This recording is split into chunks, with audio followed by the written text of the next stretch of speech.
Welcome back to Banfield and Ford on this election day. We are thrilled that you are in session with us, especially on a day where a jury not only voted in this election, but also voted in their case. And they came up with a verdict as regards Alejandro Ferrer.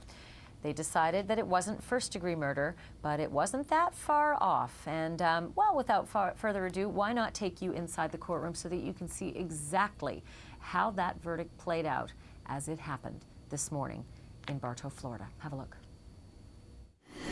Foreperson, is that correct? The panel reached a verdict? Yes. Would you hand the verdict to the bailiff, please?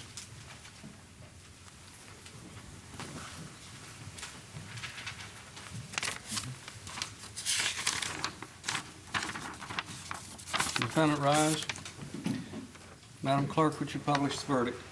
State of Florida versus Alejandro Ferrer, case number CF073685. We, the jury, find as follows. As to the defendant in this case, the defendant is guilty of second-degree murder. We further find that the defendant, during the commission of the offense, used a weapon. So say we all, this 4th day of November, 2008.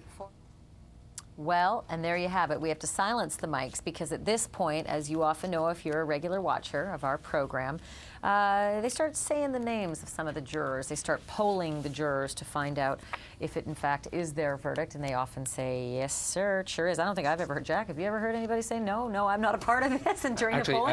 I actually had a situation in a courtroom where a juror broke down and said, no, I'm not sure about this now, and they went back in, deliberated some more, and then they came out and said same verdict, and the juror was questioned, said, all right, I understand it now, I'm fine. But everybody was shocked by it. So it does happen, not often at all, but once in a while. That could potentially cause a mistrial? Well, no, because what happened is they went back, and they deliberated some more, and then when they came back out, they were all willing to say, okay, yes, this is our verdict. So but there was still one juror had some question. No, well, because they went back in and deliberated some more. If you took the verdict without letting them, when a juror said no, then that could be an appellate. See, I don't know. My crazy little brain says, well, now they're forced into it and they're embarrassed in front of the whole courtroom and they're forced back into the deliberations, and it's an unusual circumstance that wasn't present beforehand. No, not so. As long as they deliberated again fully, and then the juror came back and said, now I'm fine with it. I'm glad you said that, because I'd never for a moment thought. But very rare. I'll bet. You know, here's somebody who probably has seen it a few times himself as well. Somebody who practices a lot down there. It's his neck of the woods, as we like to say it, in deference to Al Roker.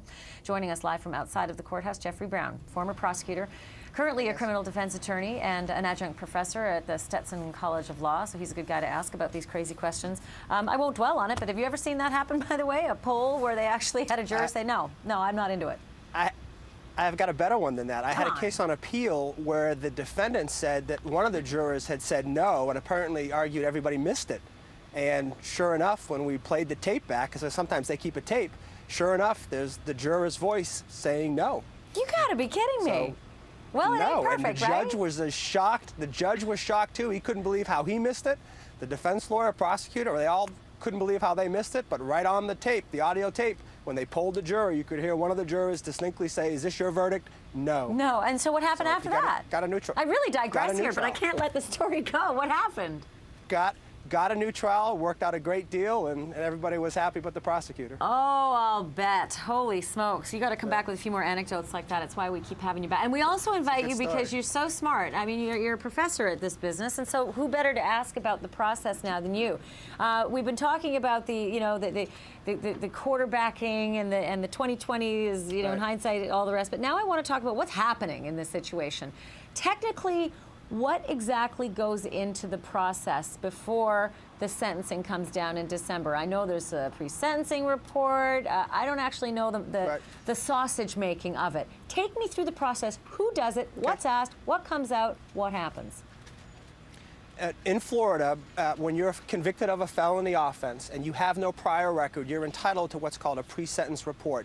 And it's a really complicated report done by probation where they really try to find out everything there is about you, your background, your education, your parents, everything, so that judge, because he's going to be sentencing somebody for their first time on a felony, can really make an informed decision. We call that a PSR. So you're entitled to that. In this case, the defendant actually does have a prior felony, but the judge has uniquely offered them the opportunity to have a PSR anyway on this case.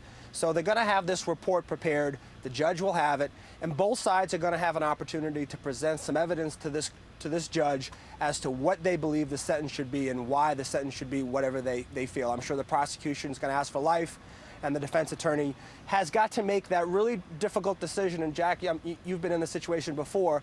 What's the right number to ask for? Do you ask for 25 years and run the risk that you've asked for too little and the judge doesn't want to pay any attention? Or do you ask for 40 years or 35 years and run the risk that maybe you've asked for too much because you get that?